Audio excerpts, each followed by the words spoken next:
Part 5 of the Skills First series, and this one is titled How I Crashed Out. I started Cornbread Hustle. The very first person that I helped, his name was Benny. He had done 20 years in prison, and he told me that his dream was to be a mural painter. I cold called a business that did mural paintings. He was offered a job that day. I repeated this strategy over and over and over, and it worked.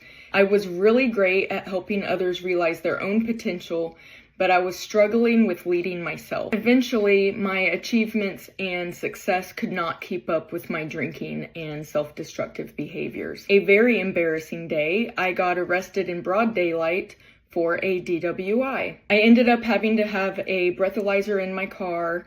I was on probation. I was completely broke. I got to the point where I was living out of my car. I carried a lot of shame for my lack of leadership and my behaviors, but today I'm able to give myself grace and know that I just did not know how to cope with some of the traumas I had endured. I had no choice but to get honest with myself and see that I was planning my life around alcohol, and alcohol just wasn't a part of my life. Alcohol was my life. On Christmas morning of 2018, I decided to give myself the gift of sobriety. And a couple of weeks into not drinking, I did stumble into a church and I found God.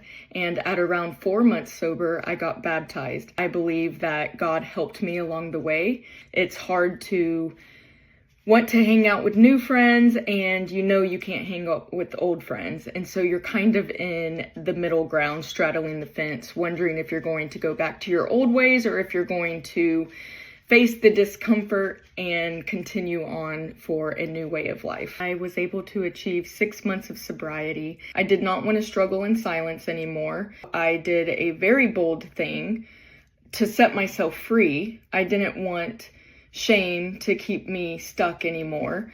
I shared on LinkedIn that I was 6 months sober and I was on probation and I had a breathalyzer in my car.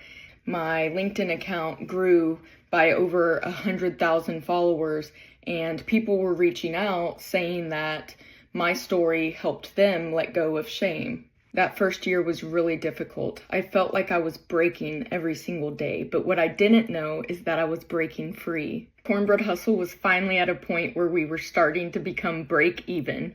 I wasn't losing money, I wasn't broke, but I was barely making it. COVID hit.